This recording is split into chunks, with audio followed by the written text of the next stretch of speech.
We back? I'm not quite sure why it went down like that, but should be fine.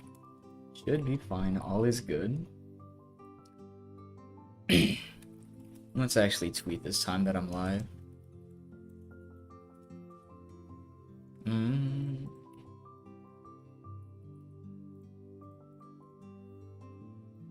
Okay. Let's go. Dum-ba-dum-ba-dum.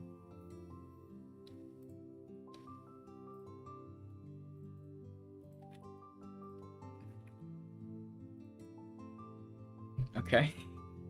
So, the premise today will be that I think I'm just gonna read some poetry.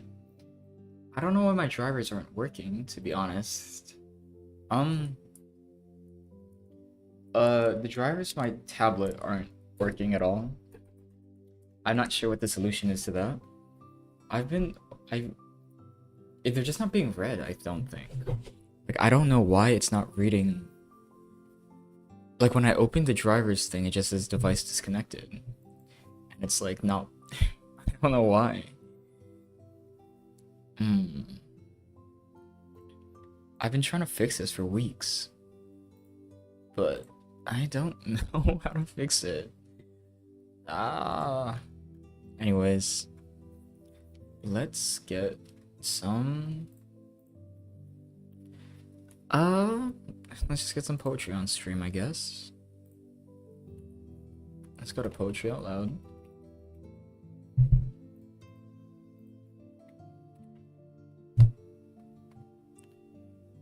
Let's get this on screen. Ba-dum-bum-bum-bum. Okay, here we are. On Poetry Out Loud.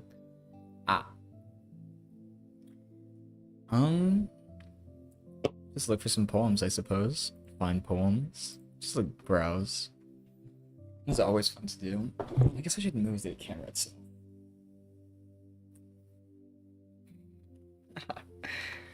I'm not so sure why my hair is so this cheek's bad today. But first vote, Camilla Aishamoon. Oops, sorry loud noise. But let's go. Subjects. Art and sciences, living, love, relationships, activities, nature, mythology and folklore, social commentaries, religion. Let's just look at some collections. Poetry is social justice and equality, poems of protest, springtime.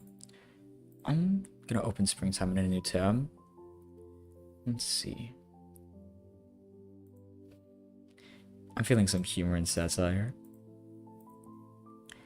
Celebrating LGBTQ pride. Are we gonna find some BL here? Maybe. Maybe. Love poems, mythology and folklore, domestic life, sorrow and grief. Let's be a bit uplifting today. Let's look at some. The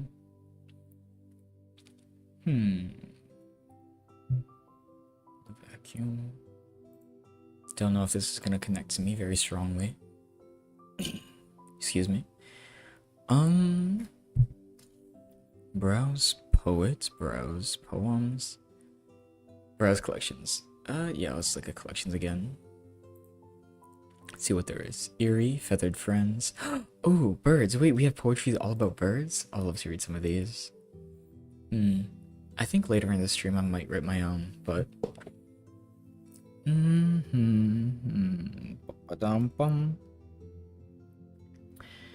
Let's see. Barred owl. The darkling thrush. Let's read this one. Let's analyze this. Let's read the poet bio first. Thomas Hardy was born in Dorset County, England, where he studied architecture, but he later quit to pursue a literary career. In order to gain financial stability, Hardy first published novels, including classics such as Tess of the D'Urbervilles and Jude the Obscure. Are these like supposed to be like real classics? Once he was well known and well off financially, he returned to poetry, his first love. Hardy's dark, blear verse was at odds with his Victorian contemporaries, who tended towards present more optimistic perspectives of life. Okay, so this is like a deep, depressing one. Let's see if we can make it uplifting.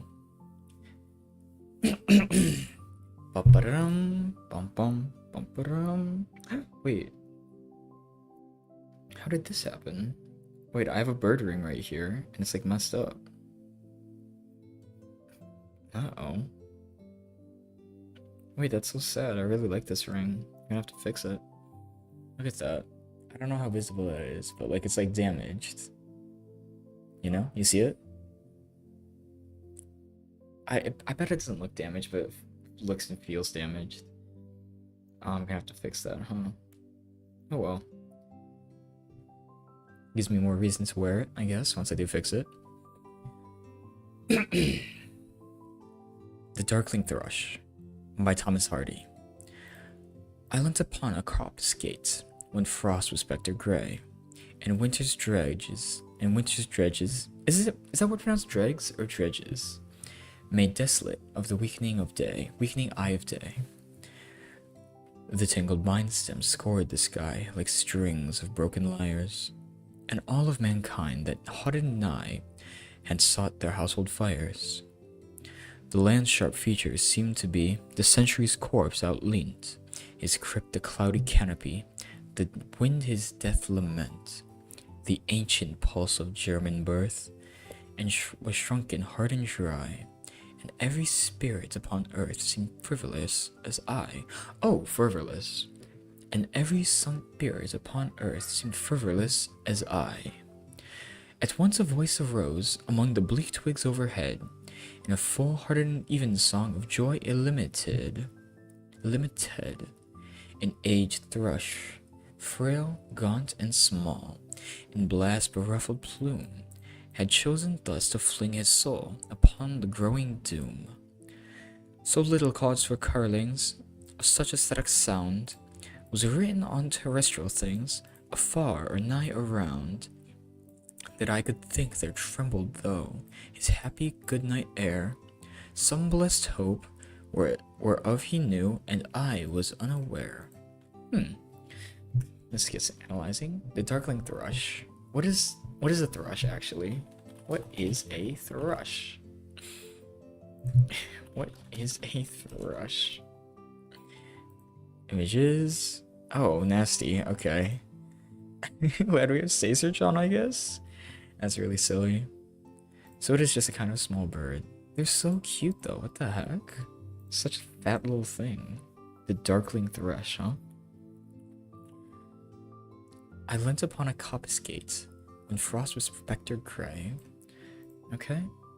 So this is invoking wintertime and like frost. Winter's dregs made desolate the weakening of day. The tangled vine stems scored the sky. The tangled vine stems scored the sky like strings of broken lyres, and all mankind that haunted, that haunted nigh had sought their household fires. So it's just a very deep, dark way of expressing winter, I suppose. Okay. The land's sharp features seemed to be the century's corpse outleant, his crypt the cloudy canopy, the wind his death lament. Outlent, okay, outlent, death lament. Outlent, his crypt the cloudy canopy. His crypt the cloudy canopy. That's silly. That's kind of hard for me to say, to be honest. Maybe like such a happy romantic background music isn't the best for this one, but should be okay. The ancient pulse of German birth, okay, was shrunken hard and dry.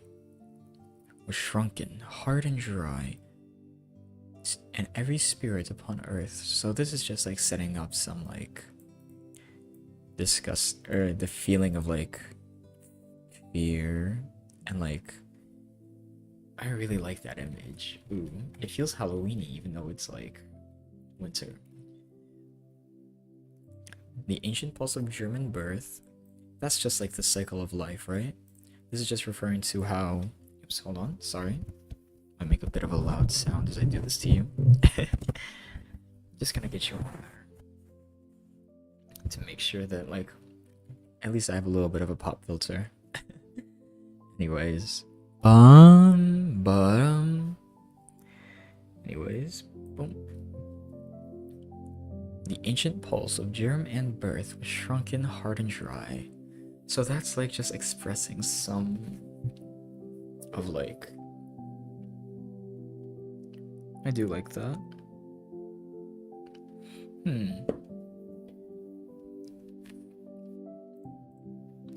At once a voice arose among the bleak twigs overhead, in a full-hearted evensong of joy illimited. An aged thrush, frail, gaunt, and small, in blast-beruffled plume, had chosen thus to fling his soul upon the growing gloom. So little cause for carolings, such a static sound was written on terrestrial things afar or nigh around, that I could think there trembled through his happy good night air some blessed hope whereof he knew, and I was unaware. Oh, that's sad. Okay. The point of it then is that what I'm gleaming from this is that this is like a very happy little thrush singing. And even though he's frail, gaunt, and small, and like his feathers are all fucked up, upon the growing gloom, chosen thus to fling his soul upon the growing gloom, singing despite the sadness. Aw. Wait, that's not dark at all. That's okay, it's a dark, bleak verse, but I really like that. It's a beautiful, like, little thing about, like, how you should sing throughout the night. I don't agree with the author here. I think that you should celebrate life and joy and all things you have and all the time you have, even though that it seems like there's so little reason that you should.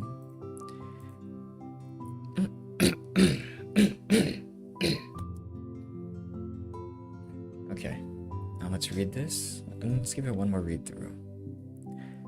I leant upon a coppice gate when frost was spectre grey, and winter's dregs made desolate the weakening eye of day.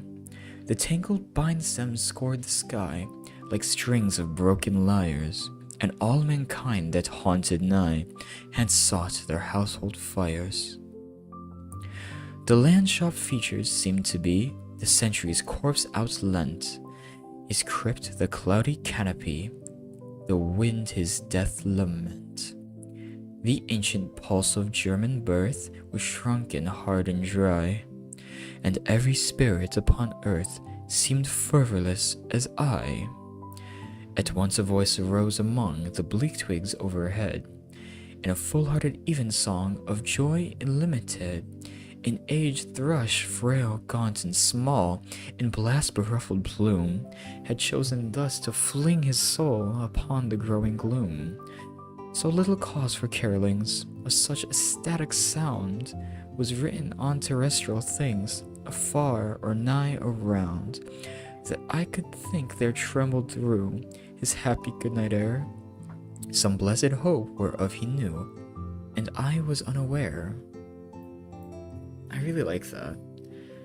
Always remember, always to think and feel love and joy, even in times when it feels like there is no reason to. I disagree with Hardy on this one, but I do agree with the bird finding joy in the little things he could.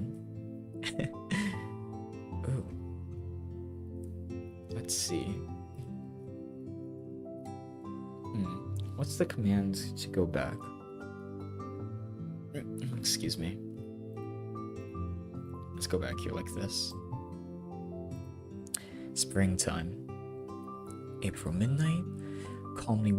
Actually, you know what? No. I kind of want to go back to the bird poems. I love birds so much.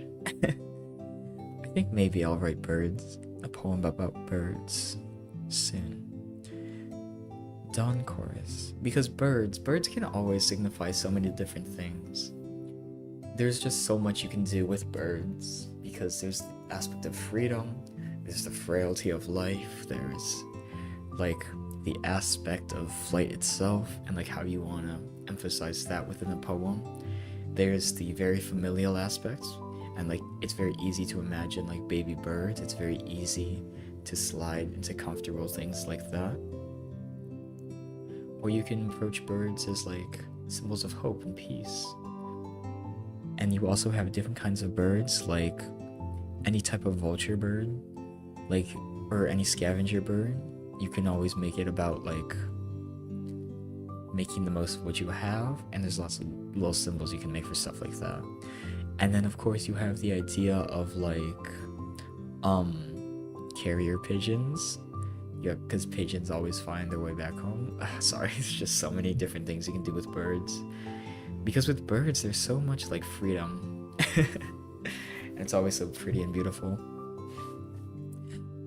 God of War, Eagle Flame. I'm curious about this one. No tags. Social commentaries. Let's open this one in a new tab. God of War by Sergio Lima. Okay. Sergio Lima is a poet and educator from Southern California. He lives in Long Beach, California with his wife and 2 daughters. Okay, so he's just kind of like a Cali guy. Sorry. I know my throat is very bad right now. Let me get some water real quick. Ba-dum-bum. Getting water. Be right back.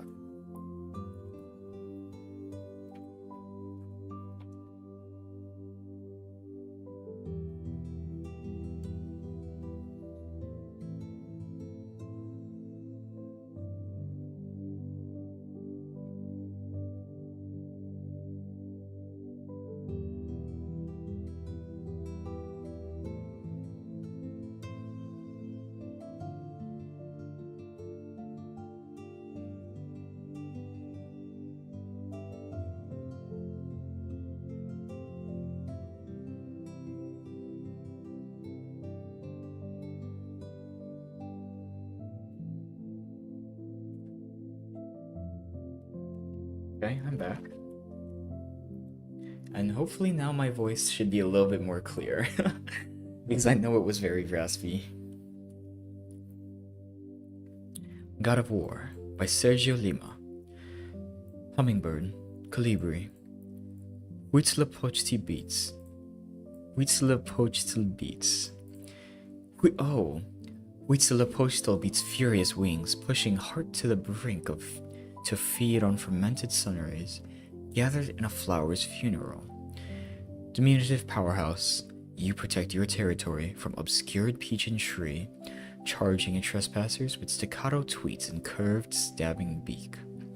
Your confidence rooted in speed, the ability to cut through breeze. Mouse strong, snake quick, eggs the size of July acorns or foil-wrapped Easter candy. I'm not so sure about this one. This feels like a moment of bathos. I feel like if you're gonna try to make a poem like really impactful and meaningful, that the idea of like a foil-wrapped Easter candy that that kind of like undoes it takes away from the seriousness of what you're doing here. Either way, moving on. When my steps disturb you, Teotzin, I'm glad you are so small, but your rage haunts my dreams. When my steps disturb you, Teotzin, I am glad you are so small, but your rage haunts my dreams.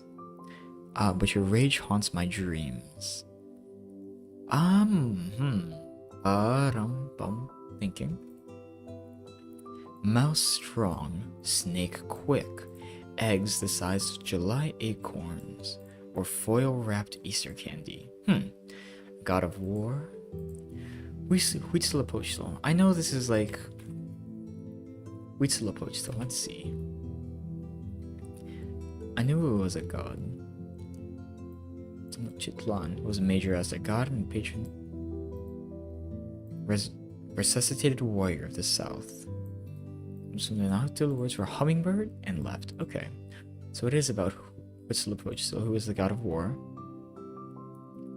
Hummingbird. Colibri. Colibri? Oh. Oh, okay. So it's just going through the words. She didn't know what Colibri meant. Hummingbird. Colibri. Huitzilopochtli beats furious wings.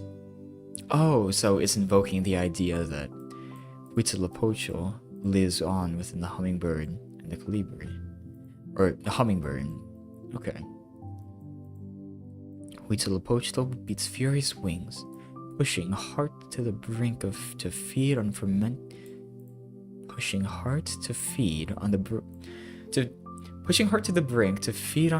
sun rays gathered in a flower's funnel. Fermented sun rays. Huitzilopochtli beats furious wings, pushing heart to the brink to feed on fermented sun rays gathered in a flower's funnel. Oh, this is referring to dew from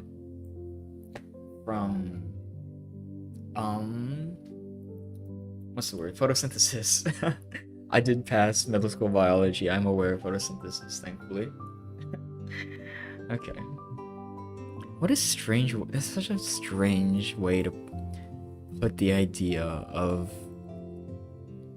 There's such a big disconnect here between the idea of connecting the hummingbird to the Huitzilopochtli and pushing hot to the brink to feed. To the brink to feed on fermented sun rays. Because the hummingbird's heart rate is like 150, right? And then they have like to be constantly moving, like they can't stop flapping their wings or something. So like that's what this is invoking. But to feed on fermented sun rays gathered in flower's funnel, that's kind of a cute way to express what is it called? That's kind of a cute way to express the idea of I'm losing it. To express the idea of sap or dew. Or dew would be the word, I guess, right? But then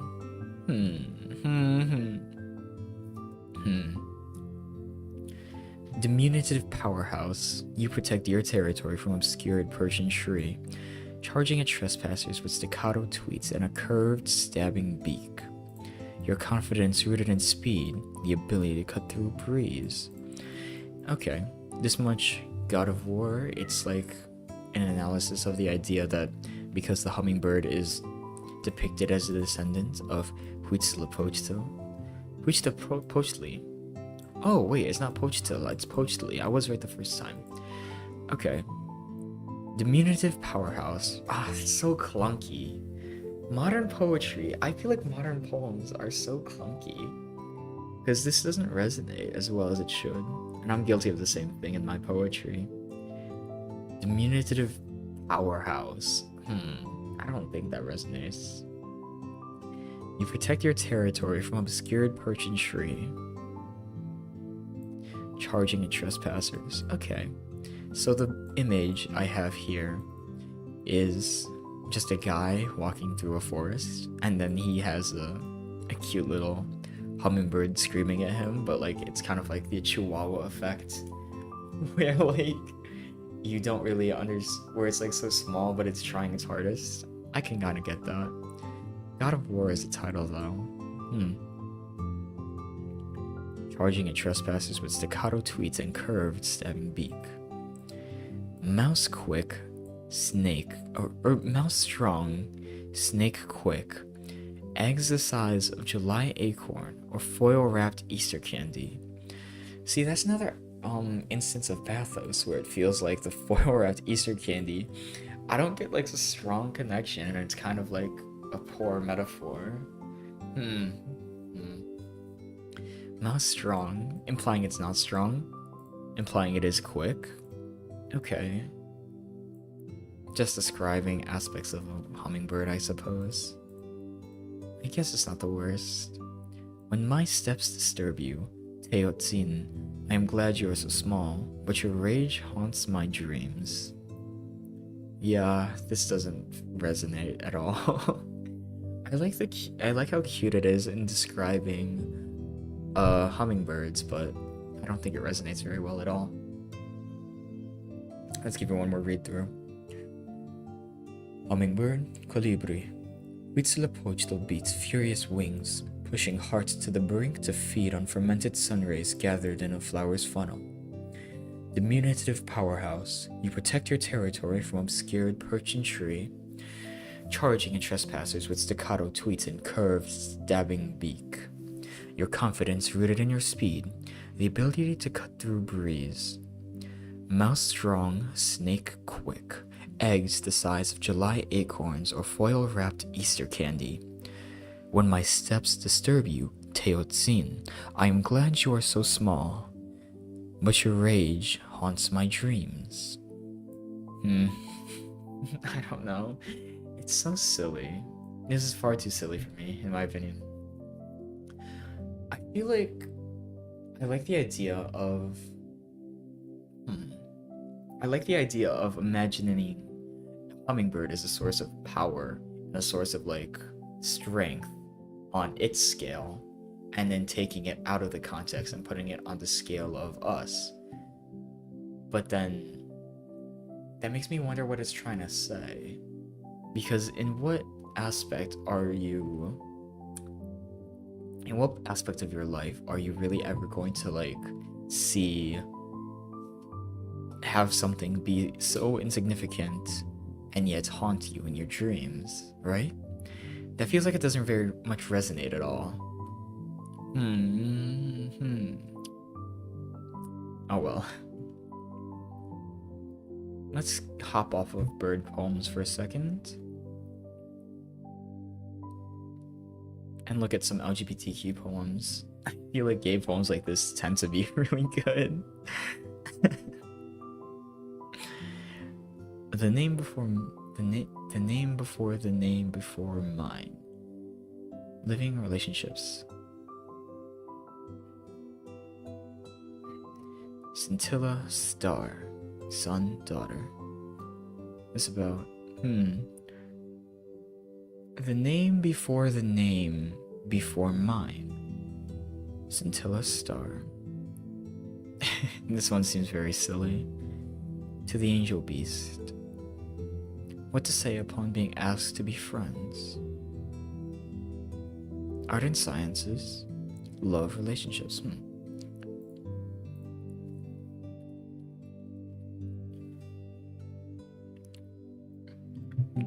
Julian Talamentes Brolaski is an author of Mongolitude 2017, Advice for Lovers 2012, Gawain's Tropolis, and co-editor of No Gender, Reflections on the Life and Work of Carrie Edwards, 2009.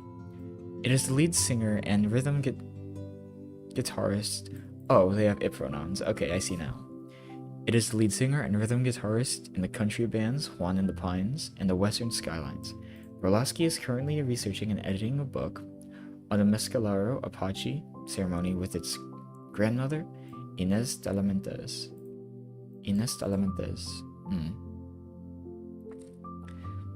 Let's read this then.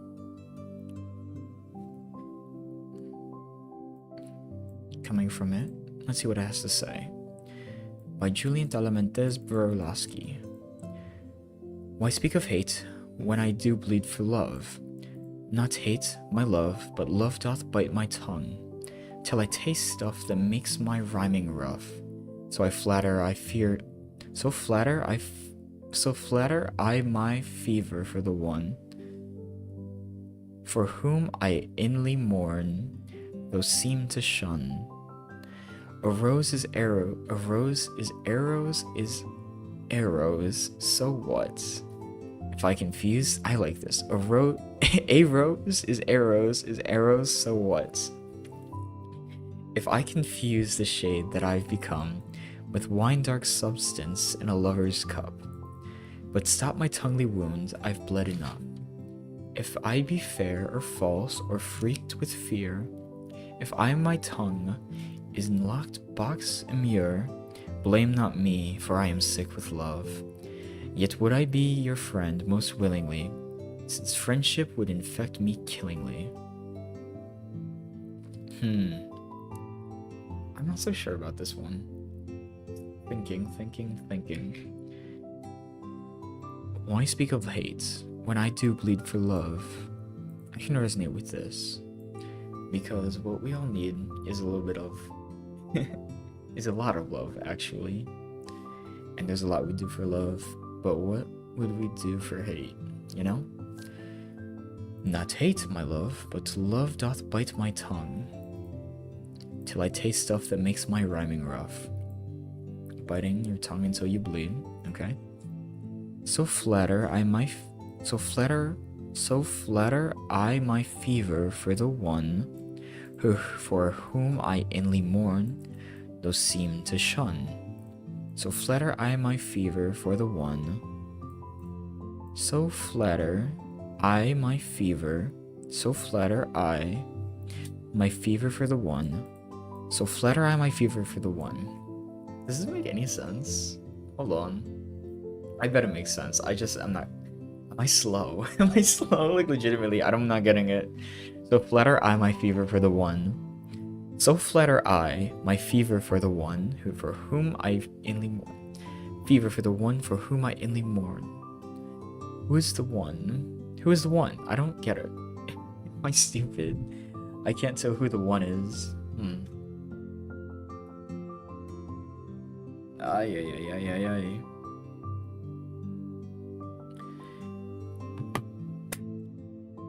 A rose, arrows? It's arrows. I'll come back to this. I have to analyze this a little bit more. A rose is arrows, so what? A rose representative of Eros love, of course.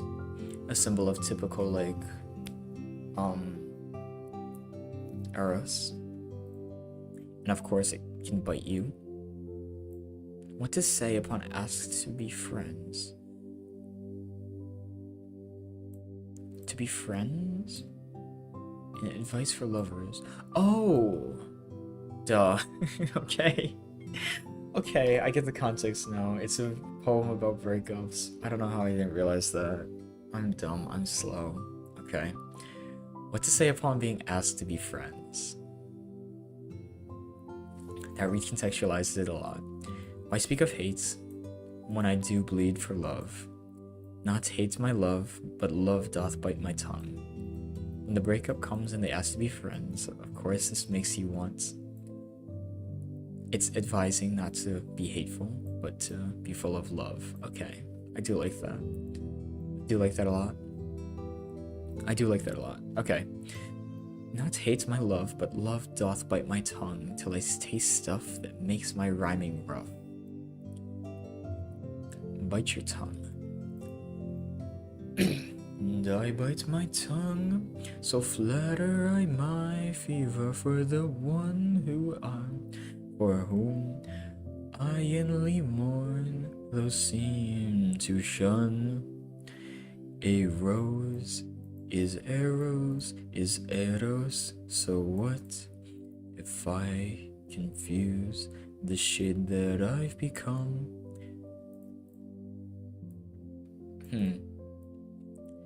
A rose is arrows. A rose is eros, because eros represents love, and the eros form of Greek love can bite you, can hurt. And so what? If I confuse the shade that I've become with wine dark substance in a lover's cup, but stop my tonguely wound, I've bled enough. Okay, so it is just about going like biting your tongue till you bleed. I see now. With wine dark substance in a lover's cup, So just blood. It's all just a nice blood reference metaphor, I suppose. But stop my tonguely wound, I've bled enough. If I be fair or false or freaked with fear, if I my tongue in a locked box mirror, blame not me, for I am sick with love. Yet I would be your friend most willingly, since friendship would infect me killingly. So it's just how to handle a breakup well. That even though it's full of love and it's unrequited, bite your tongue and don't speak of hate, and feel for love. Okay. It is a very nice poem, but it doesn't resonate enough with me to put further analysis in, I suppose. Why speak of hate when I do bleed for love? Okay. What to say upon being asked to be friends, by Julian Talamantes Brolaski. Why speak of hate when I do bleed for love? Not hate, my love, but love doth bite my tongue, until I taste stuff that makes my rhyming rough. So flatter I my fever for the one, for whom I inly mourn, though seem to shun. A rose's arrows is eros, so what? If I confuse the shade that I've become with wine-dark substance in a lover's cup. But stop my tonguely wound, I've bled enough. If I be fair or false or freaked with fear, if I my tongue in locked box a mirror, blame not from me, locked box a mirror, blame not me, for I am sick with love. Yet I would be your friend most willingly, since friendship would infect me killingly. Sick with love, sicker with friendship, and accepting that platonic relationship. Okay. One more read through. What to say upon being asked to be friends, by Julian Talamantes Brolaski. Why speak of hate when I do bleed for love? Not hate, my love, but love doth bite my tongue, till I taste stuff that makes my rhyming rough. So flatter I my fever for the one, for whom I inly mourn, though seem to shun. A rose's arrows is eros, so what? If I confuse the shade that I've become with wine-dark substance in a lover's cup. But stop my tonguely wound, I've bled enough. If I be fair or false or freaked with fear, if I my tongue in a locked box a mirror, blame not me, for I am sick with love. Yet would I be your friend most willingly, since friendship would infect me killingly. I do like that. Okay, yeah. It does resonate a little bit more, now that I understand it a bit.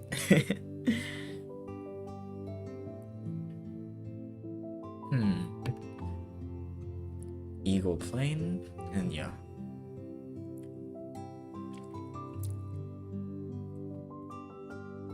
How does that relate to BL though? Gotta think about that. How does that relate to BL? Eagle Plain, God of War, Mechanism. Activities, Snowy Owl, lots of ones about owls. 13 ways of looking at a blackbird. A wing and a prayer. We thought the birds were singing louder. Social commentaries. Let's see what this has to say then. Beth Ann Finelli currently serves as a Poet Laureate of Mississippi and teaches in the MFA program at the University of Mississippi, where she was named Outstanding Teacher of the Year. She and her husband Tom Franklin live in Oxford with their 3 children. Okay. Let's give this a read through. A Wing and a Prayer by Beth Ann Finelli. We thought the birds were singing louder. We were almost certain they were. We spoke of this when we spoke, if we spoke, on our Zoom screen. On our Zoom screens or in the background with our pod folk. Dang, you hear those birds? Don't they sound loud? We shouted to the neighbor, and from behind her mask she agreed. The birds sing. Okay, so it's very 2020. This is about as 2020 as a poem as you can get. Okay, now that we get that context. A Wing and a Prayer by Beth Ann Finelli. We thought the birds were singing louder. We were almost certain they were. We spoke of this, when we spoke, if we spoke, on our Zoom screens or in the backyard with our pod folk. Dang, you hear those birds? Don't they sound loud? We shouted to the neighbor. We shouted to the neighbor, and from behind her mask she agreed. The birds are louder this spring. This summer, I've never heard such loud birds. Listen to them sing. But the birds aren't singing louder. In fact, the opposite. Ornithologists have recorded lower decibel levels of birdsong. In the absence of noise pollution, our planes overhead, our cars rushing past with their motors and horns, our bar leaking music onto the street corners. The birds don't need to shout. So why are we hearing birdsong now when it is quieter? Because we need it more. Poetry in the pandemic. Birdsong that was there all along. Okay, not a lot to analyze here. It's very blunt, very straightforward with it. It's a very grounded, down-to-earth poem about singing. We thought the birds were singing louder. Okay, so it's very literal. This is a very literal poem.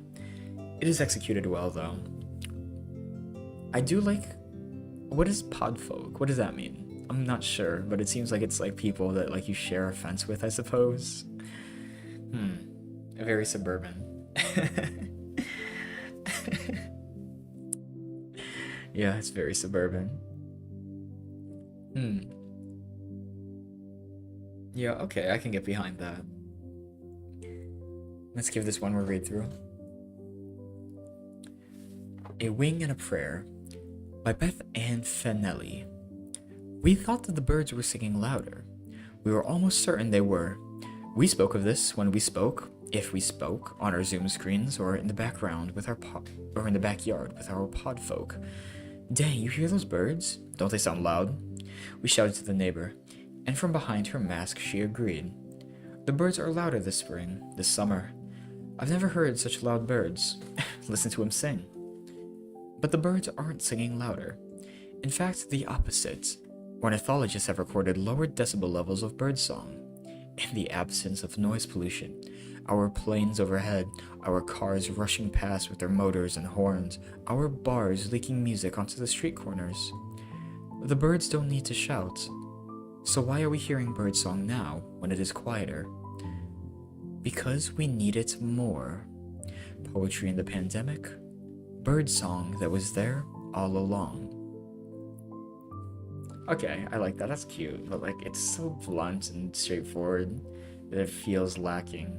Even though it is a very, I guess it's pretty human, but only in the context of if you can imagine and relate to the existence of a white lady in the American South, in the suburbs during the pandemic.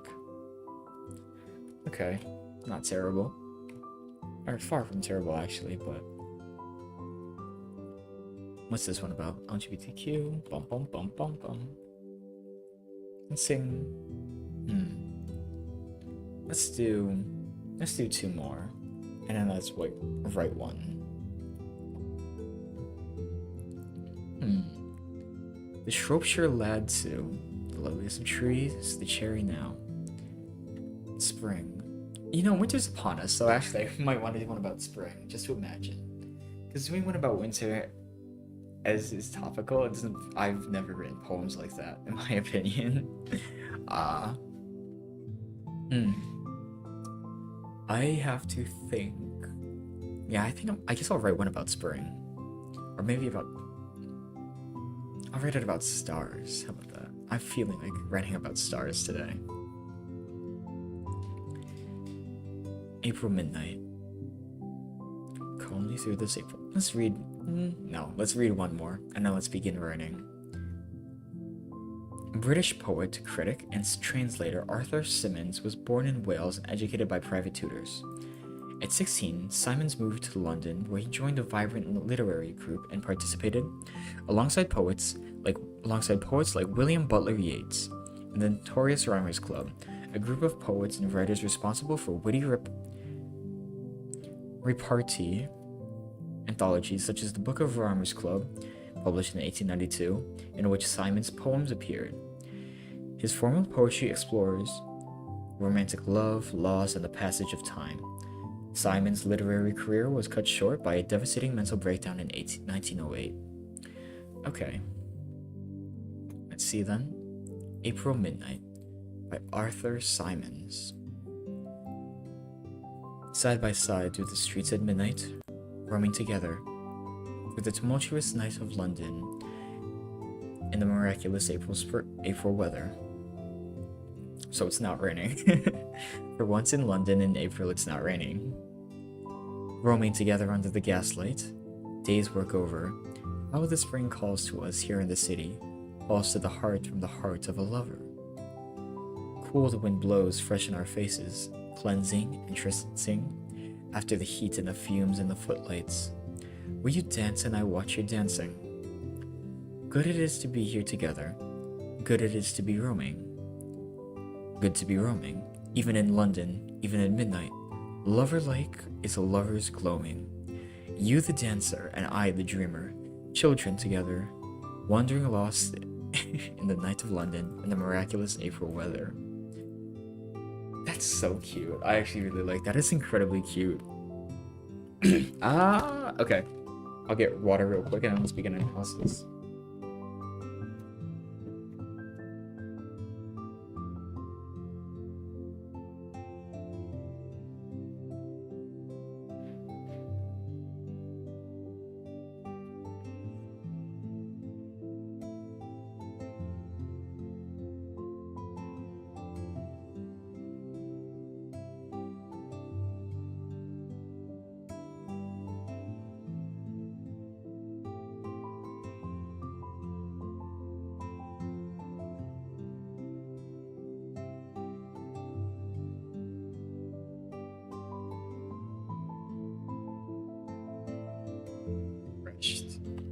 Let's see. Side by side through the streets at midnight, roaming together through the tumultuous night of London in the miraculous April weather. Okay, very clearly a love poem about holding hands and feeling the spring and feeling the love in the air despite and appreciating the lack of rain. This is uncommon to have. Roaming together under the gaslight, day's work over, how the spring calls to us here in the city, calls to the heart from the heart of a lover. Cool the wind blows fresh in our face, cleansing, entrancing, after the heat and the fumes and the footlights, where you dance and I watch your dancing. Good it is to be here together, good to be roaming, even in London, even at midnight, lover-like in a lover's gloaming.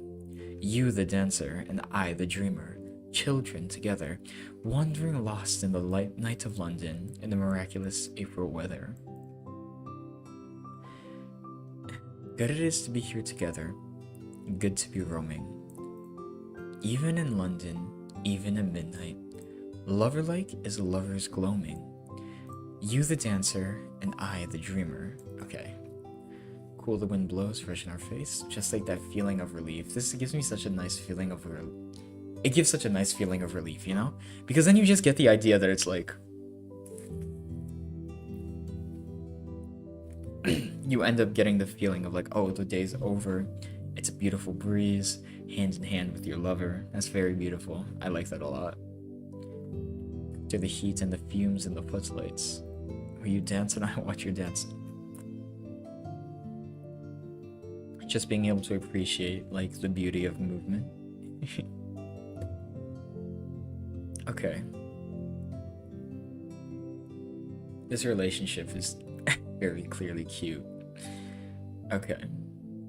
So let's give it one more read through. I think that's all the analysis it needs, to be honest. April Midnight by Arthur Symons. Side by side through the streets at midnight, roaming together through the tumultuous night of London in the miraculous April weather, roaming together under the gaslight. Oh, sorry, having birds. Redo? April Midnight by Arthur Symons. Side by side through the streets at midnight, roaming together through the tumultuous night of London and the miraculous April weather, roaming together under the gaslight, day's work over. How the spring calls to us here in the city, calls to the heart from the heart of a lover. Cool the wind blows, fresh in our faces, cleansing, entrancing, after the heat and the fumes and the footlights, where you dance and I watch your dancing. Good it is to be here together, good to be roaming, even in London, even at midnight, lover-like in a lover's gloaming. You, the dancer, and I, the dreamer, children together, wandering lost in the night of London, in the miraculous April weather. That's really beautiful. That's really pretty. I can definitely get behind that. Okay. Now, I think that does lead nicely into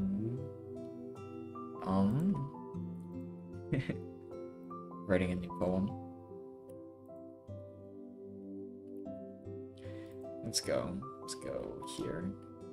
Let's get this. Oh, not incognito, wrong. That on. Where did it open? Actually, where did it open? I opened a new tab somewhere. Ah, here you were. No, wait, hold on. Let's get this one out of here. docs.google.com. Yeah, com. Bum-ba-da-dum.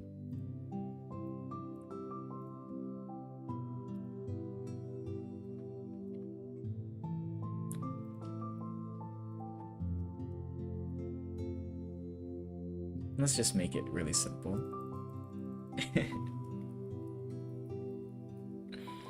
I don't know a better way to do this, to be honest.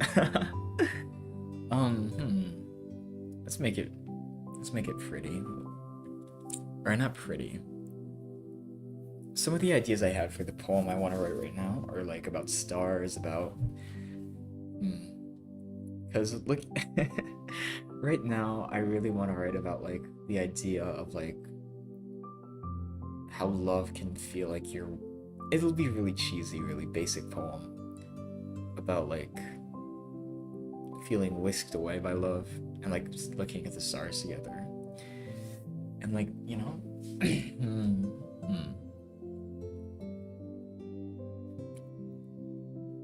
I want it to be full of hope. How do you make a poem full of hope? But let's see, how long can I make of a line here? Not very large, it seems.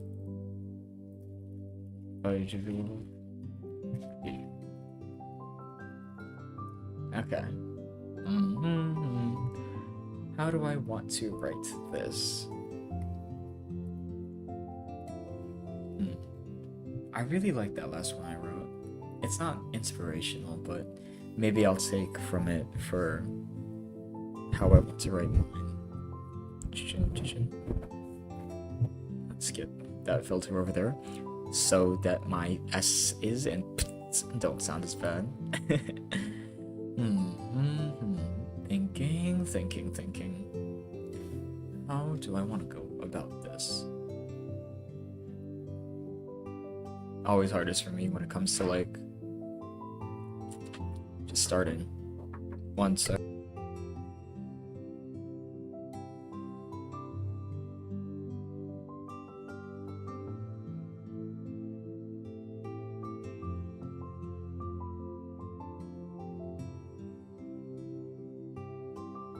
Sorry about that.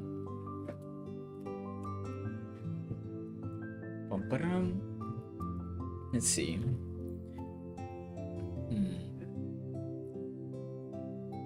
let's make it BL. Let's make it yaoi.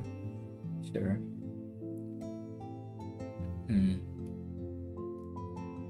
Let's make it a male point of view. Let's make it certified yaoi.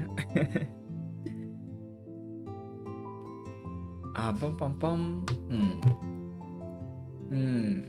Yeah. Okay.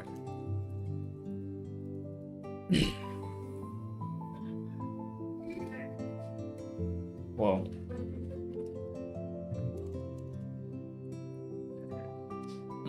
I don't know what to write actually. I need ideas. It's always so hard, and it's especially embarrassing right now trying to start a poem.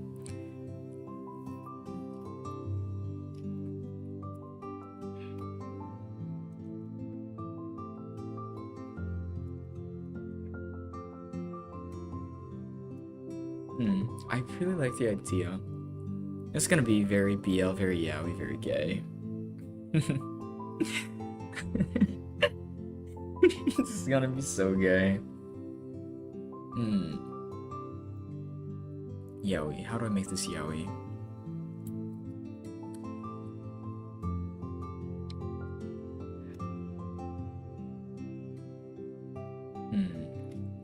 I want to talk about how like warm contact feels and how like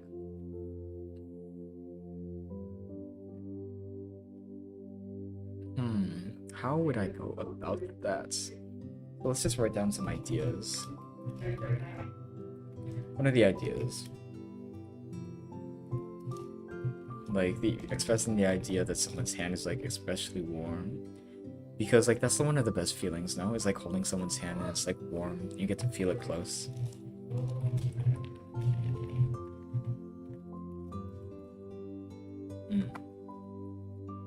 I also will have the idea of capturing like a very small moment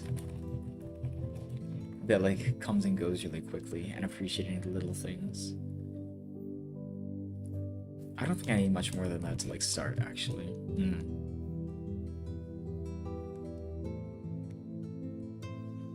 Poetry is hard, especially to just like start and begin. But it's also like one of the art forms where I feel like once you do get started, it kind of just flows naturally, like and how your ideas process.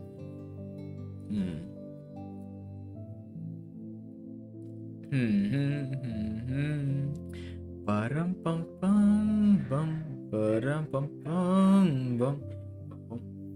Oh, I just realized how invisible that is. Wow, hold on. Let's give that a little bit of a background. I didn't even realize. Oopsies. Background color black.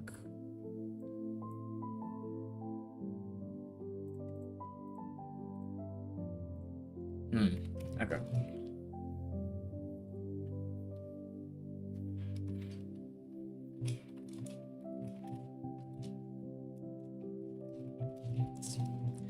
I really want to like make it feel like a back and forth, because when you have back and forths too, that also like contributes really strongly to the idea of like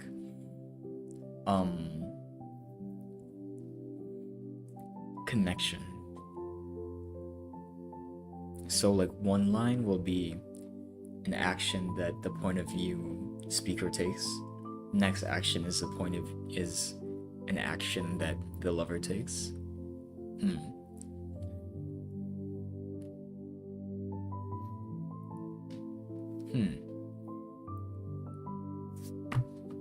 How go about this? How me do?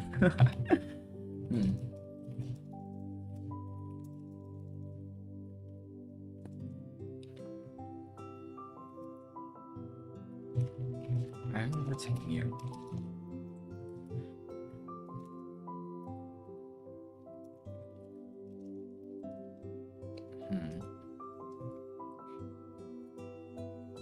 I have this idea where it's like, when it's like the point of view speaker is like pessimistic and then it's just like overwhelming optimism. I was like, bad thing, bad thing, bad thing. Happy, happy, happy, happy, happy, happy. You know? I was like, bad thing, bad thing. Happy, happy, happy. And it's like, happy, happy, happy, happy, happy, happy, happy. You know? Or do I sound like a lunatic? Hopefully I don't sound like a lunatic.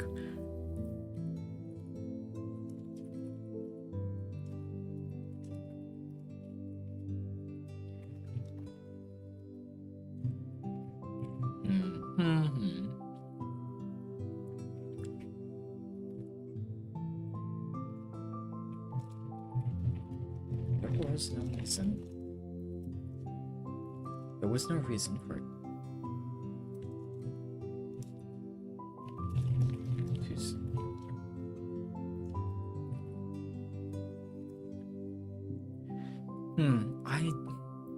It's always the first line that's difficult for me, getting started.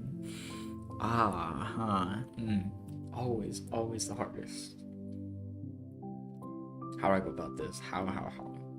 Okay, I don't think I have an idea now. Because I want the first line to express the idea that's like, how it felt bleak. And the other person's so full of hope. And that like, that's so overwhelming that it takes this person. So it's like, the speaker's like, man, I have no hope. And it's just and then you have like a lover going like, well, hope is good. Maybe you should feel hopeful. And it's like, well, I don't feel hope. Hope sucks. I was like, hope. And love. Getting that across though.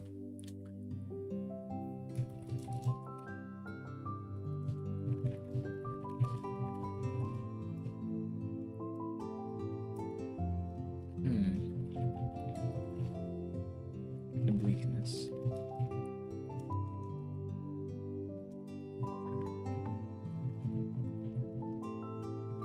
I remember how cloudy it was. Alright, sure, let's keep that. I remember because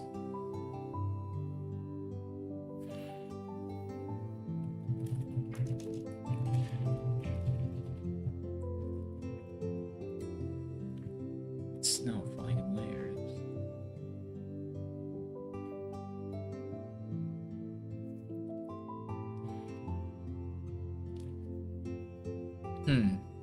With snow falling in layers.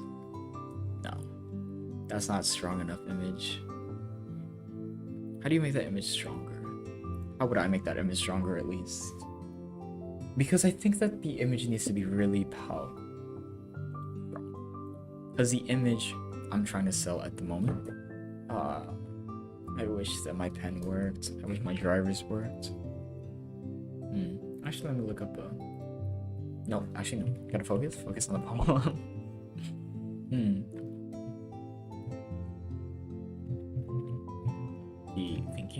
Thinking. Okay, basically the story to you guys. It's snowing. We're never gonna be able to see stars. Man, shut up. You should have some hope. And you should be able to see some stars. And he's like, the point of view is like, man, but it's like so cloudy. Look at how cloudy it is. Shut up. No. Oh, give me your hand. Whoop. And he's like, whoa. And it's like, and plop. And they're like laying down at the sky. And it's like, they get, and it like suddenly stops snowing. And then they see like a small opening. And then they see stars just for a little bit. And then like being able to remember and recall the little tiny details of a moment like that. And then before it fades away. You know? Oops. Oh.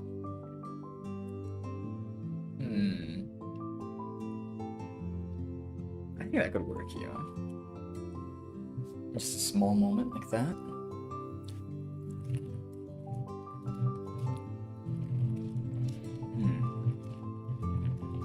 We had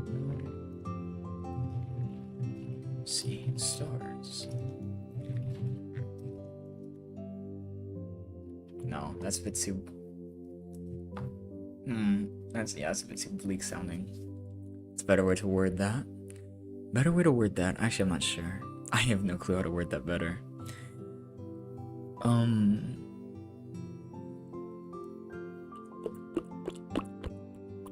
Yeah, how would I word that better actually? I think genuinely I should just like,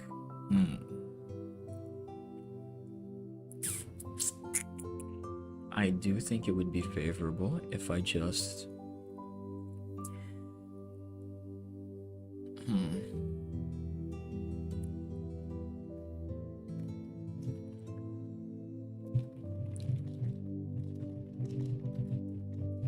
let's,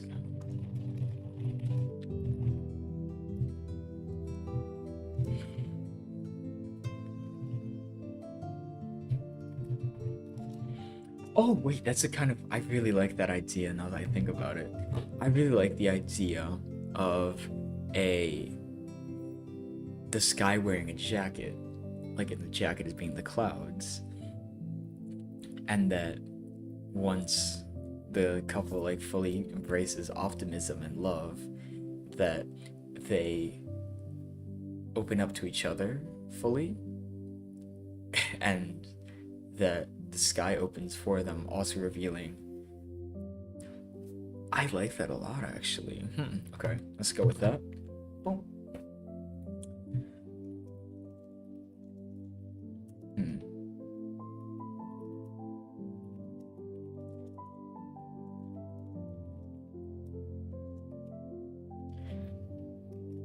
It was hard to.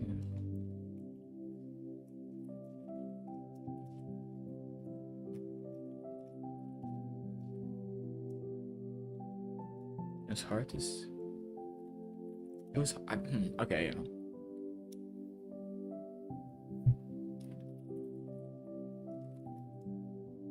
I that. Do I? How? I'm trying to think of how plain language, how plainly the language should be for this poem. Do I want to keep it like very like English, or do I want to make it a bit more romantic, a bit more French?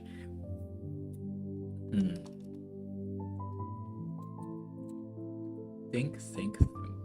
Think, think, think. Think, the think, think, think, think.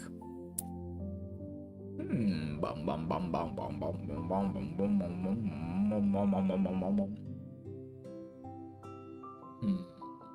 I'll think about it and I'll come back to you once I get back from the bathroom. Sorry. I know that's the third be right back, but I do have to use the bathroom right now.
Sorry about that.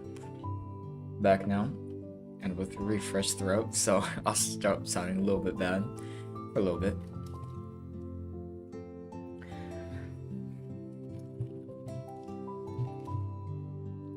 Oh.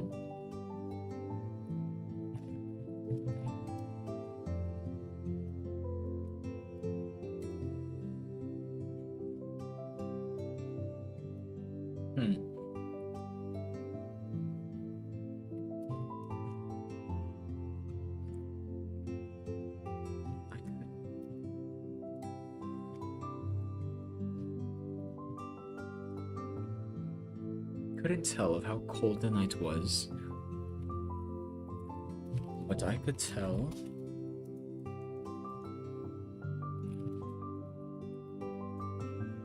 rave might not be the right word. What's a word that I could use? But I could rave of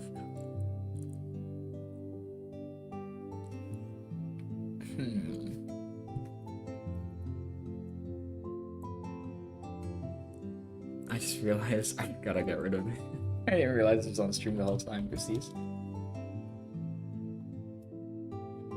What should I write?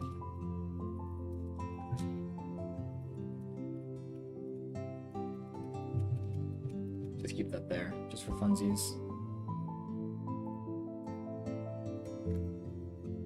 Since, well, actually, I guess it's not like entirely a yaoi poem. I guess you could interpret it to be either, based on how I want to write it. I can tell.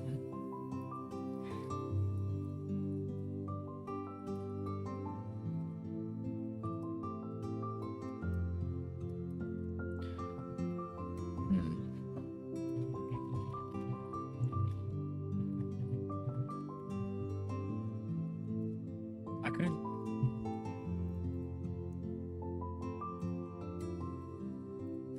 Local.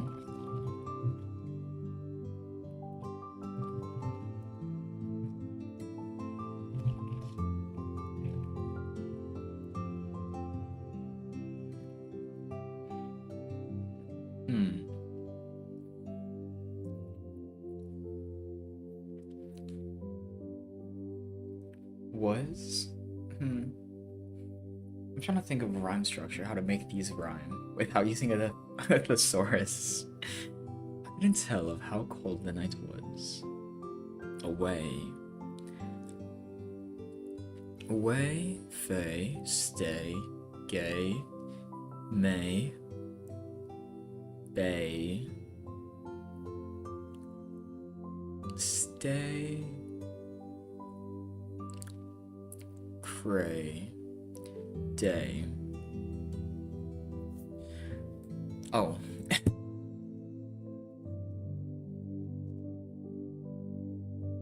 Day. Whisking me away.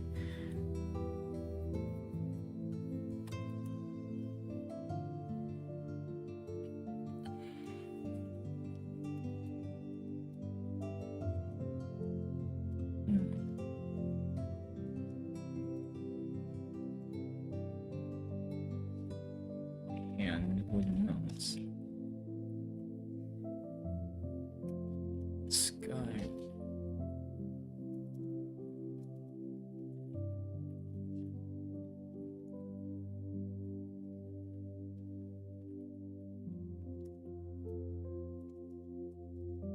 A woolly full coat. The sky donned a full woolly coat.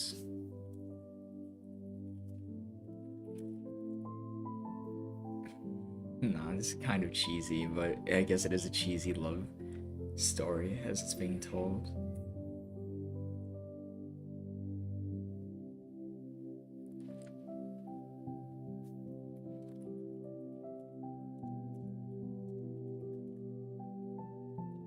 The sky donned a full woolly coat as snow fell to his neighbors. I said.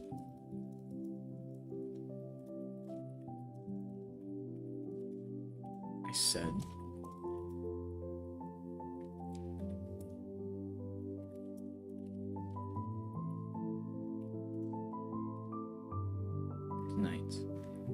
What rhymes with coat? Coat, moat, boat, float.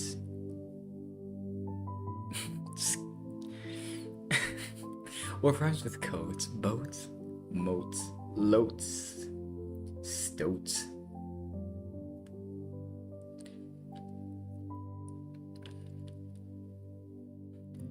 Stoat. Bloat. No, I wouldn't use the word bloat ever. Oat. What's a near rhyme for oat? Oat. Loat. Moat. Oat. Out. Moat. Oat. There's not a lot of words that have like the oat sound, right? Moat. Boat. Loat. Scoat. Zoat. Loat. Yote. Is yote a word? I'm not sure. Yote. Loat. Yote. Note.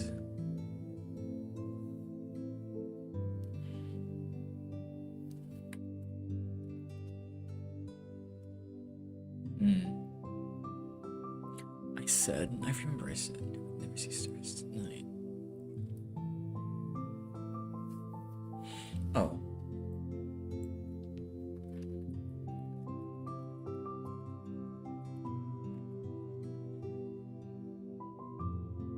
I said, I took note.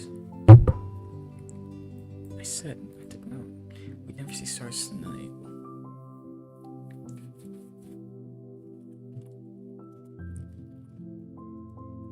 Like magic.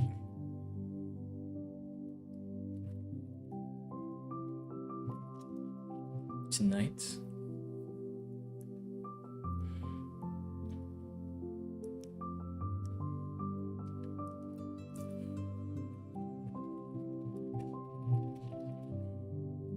Oh, that's so cheesy.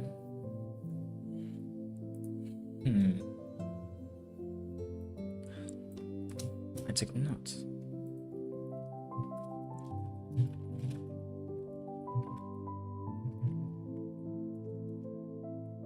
I said, we never see stars tonight.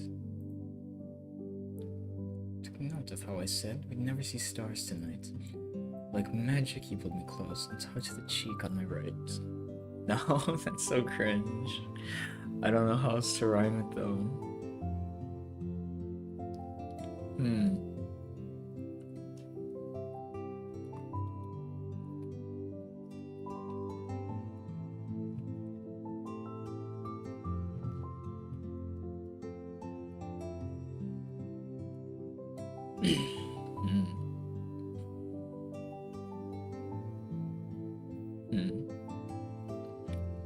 Street lamps.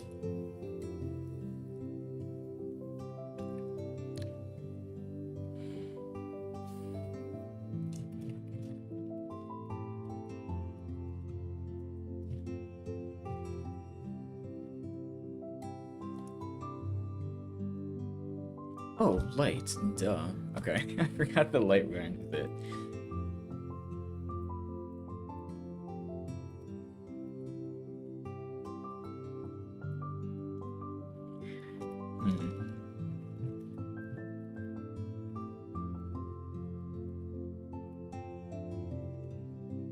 Filled me with light.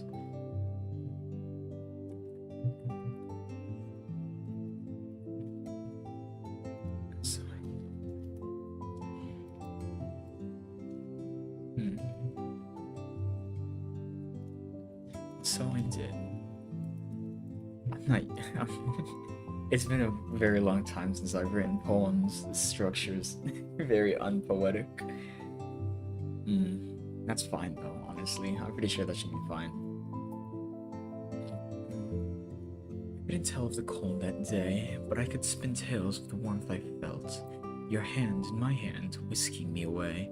I don't know of much else, but I swear my hand would melt. The sky donned a full woolly coat. The snow fell to us in layers. I took note of how I said we'd never see stars tonight. Like magic, you touched my cheek, filled me up with light. Just believe. And so I did. I like that. It's kind of cute, I can imagine. So I did.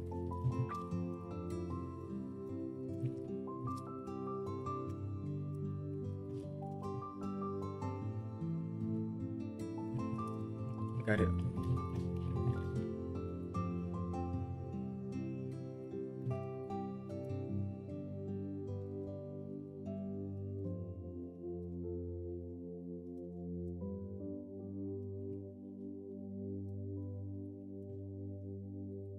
We ran like children, and so I did.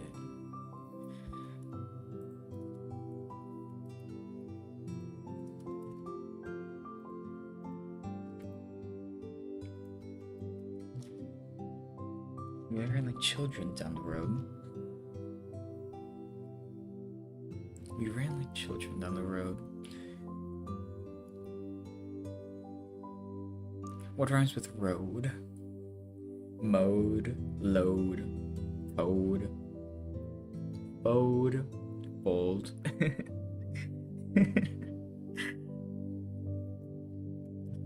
Yeah. Hand in hand, got it.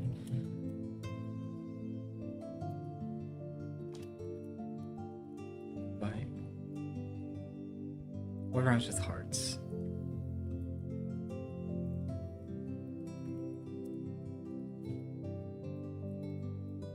Hearts.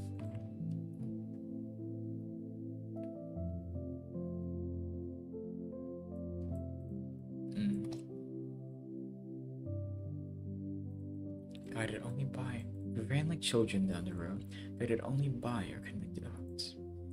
Guided only by our connected hearts. I don't like that. That doesn't like come on, roll off the tongue very well or easily. Guided only by our connecting hearts. Connected hearts.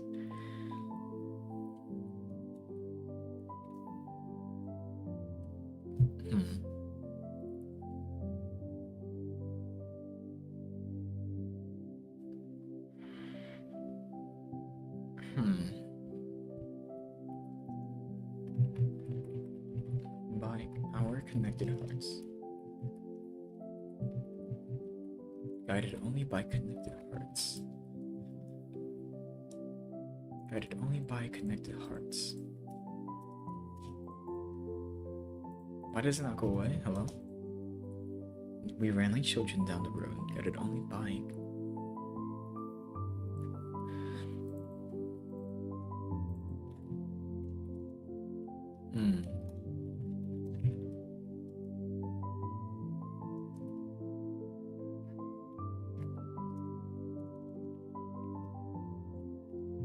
Moving only by our connected hearts.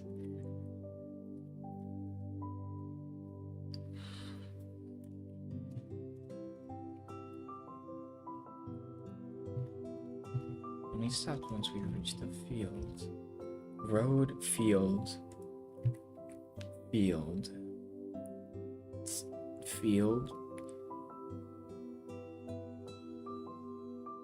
Field.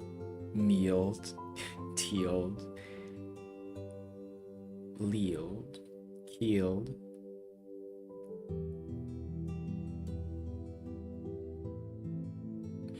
Peeled. Peeled doesn't. What rhymes with field?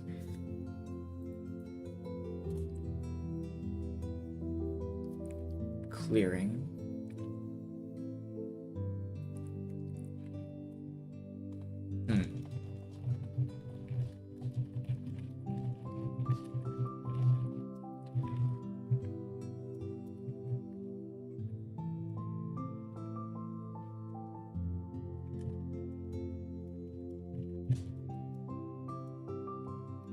Plop down in the snow.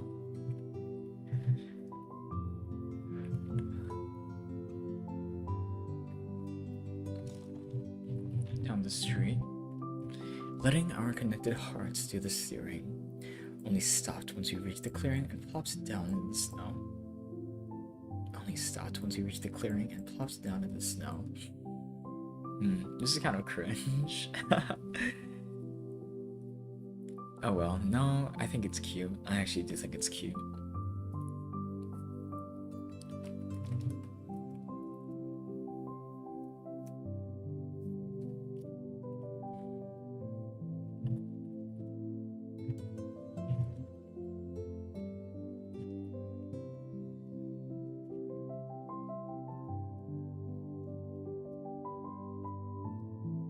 Lied. Lied.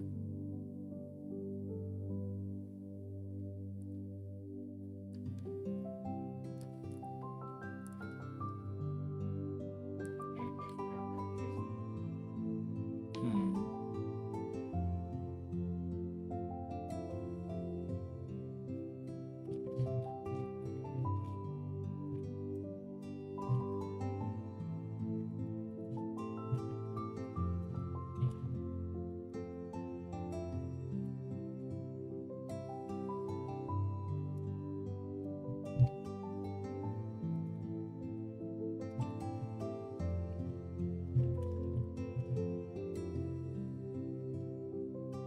Hmm. Gotta think about how to make this right. I remember not feeling cold, but I lied so that I could live closer to you. I trusted you. I trusted you that we would see stars. I felt your hand run along my back. Trusted you.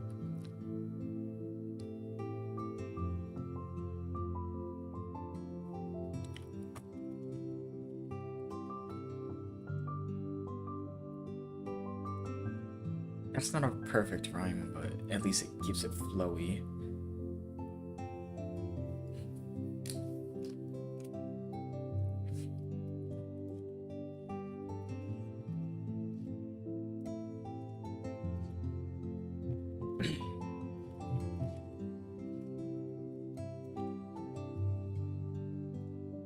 Hmm.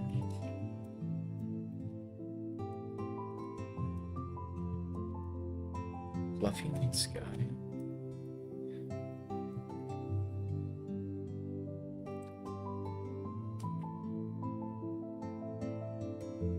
Hmm. It doesn't rhyme at all, but honestly, I don't really care. Uh,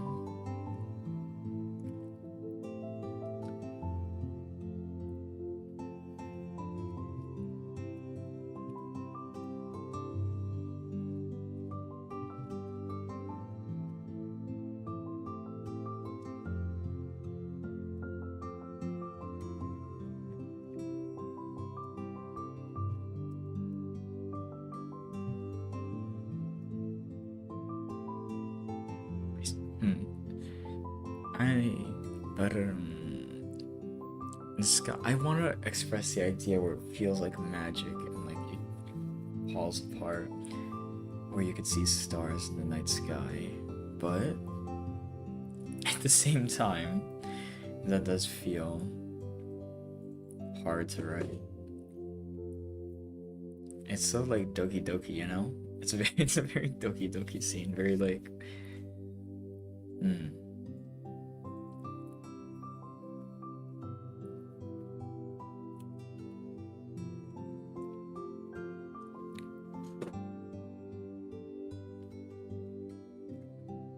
Looked up at the fluffy night sky. The sky split just for us. Feel your breath.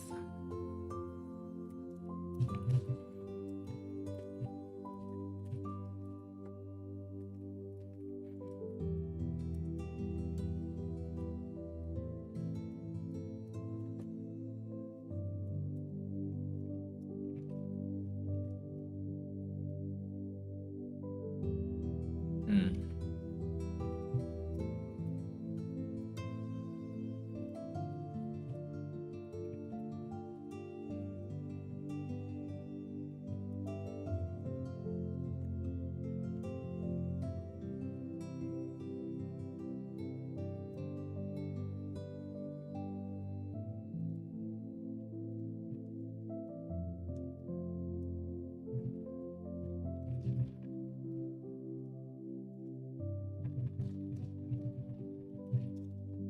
What comes to moments?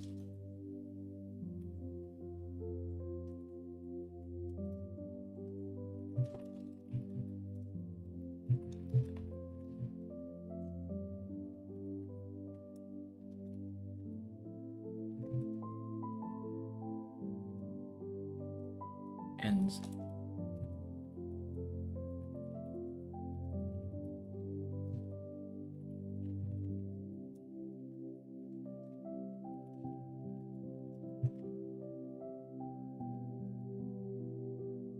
this is such a poorly written, poorly structured. Oh, I should probably fix it. This is very unpoetic. Let's just give it a read through. I couldn't tell of the cold that day, but I could spin tales of the warmth I felt. Your hand in my hand, whisking me away. I don't know of much else, but I swore that my hand would melt. The sky donned a full woolly coat, snow fell to us in layers. I took note of how snow fell to us in layers. I took note of how I said we'd never see stars tonight. Like magic, you touched my cheek, oops, and filled me with light. Just believe. And so I did. We ran like children down the street, letting our connected hearts do the steering. Only stopped once we reached the clearing and plopped down in the snow. I remembered not feeling cold, but I lied so that I could lay closer to you. I trusted you that we would see stars, and felt your hand run along my spine, and stopped to hold me close. We looked up at the fluffy night sky, and the sky split just for us. I saw your breath and could feel the outline of your body against mine. The clouds parted and opened their hearts to us, and blessed us with bright stars, even if only for a moment. It felt like eternity. And in the moment we felt.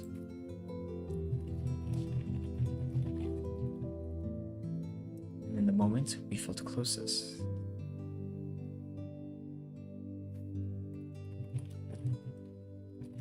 Never left.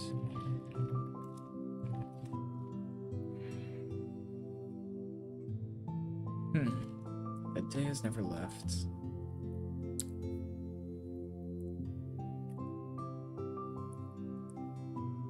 Left, cleft, left.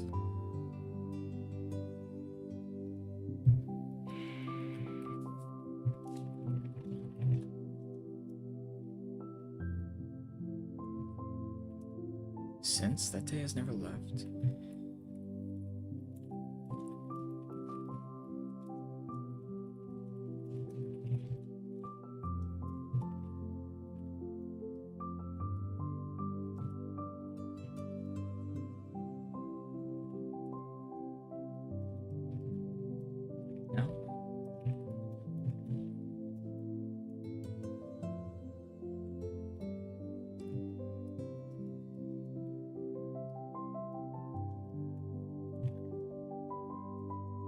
You, what rhymes with you? Skew, two, tew, mew, skew, tew, few.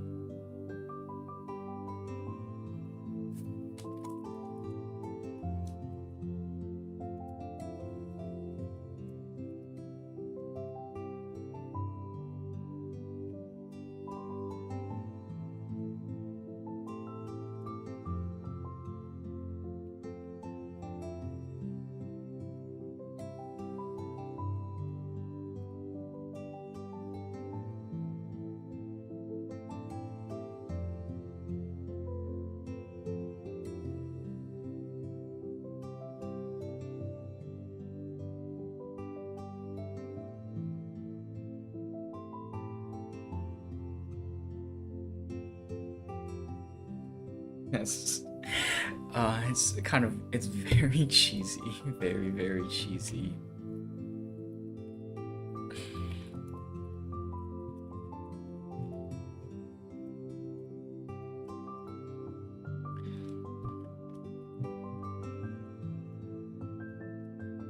Just name it something like that.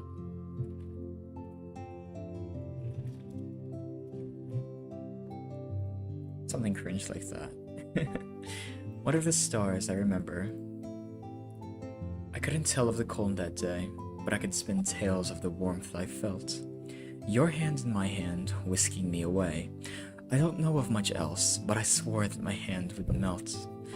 The sky donned a full woolly coat, as snow fell to us in layers. I took note of how I said we'd never see stars tonight. Like magic, you touched my cheek and filled me with light. Just believe. And so I did. We ran like children down the street, letting our connected hearts do the steering, and only stopped once we reached a clearing and plopped down in the snow. I remember not feeling cold, but I lied so that I could lay closer to you. I trusted you that we would see stars and felt your hand run up along my spine and stopped to hold me close. We looked up at the fluffy night sky, and our sky split just for us. I saw your breath and could feel the outline of your body against mine. The clouds parted and opened their hearts to us and blessed us with bright stars, even if only for a moment. That moment felt like an eternity, and in the moment, we felt closest. Since, that day has never left, and I feel it close. My heart is full of heft. Now, our words together have been few, but there don't need to be many, because I believed in you, and you held me steady. So just imagine that's gay, and imagine that's BL. And I should be good enough. In the ideal yaoi world, yaoi chungus world. And so, that was the poetry stream. Gonna keep that one really short. But yeah, besides that, have a great day. Otsuhashi. Imoi. Hi. Welcome.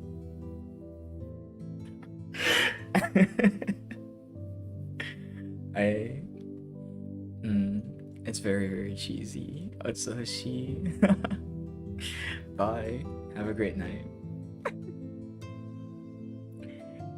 Oh, you haven't?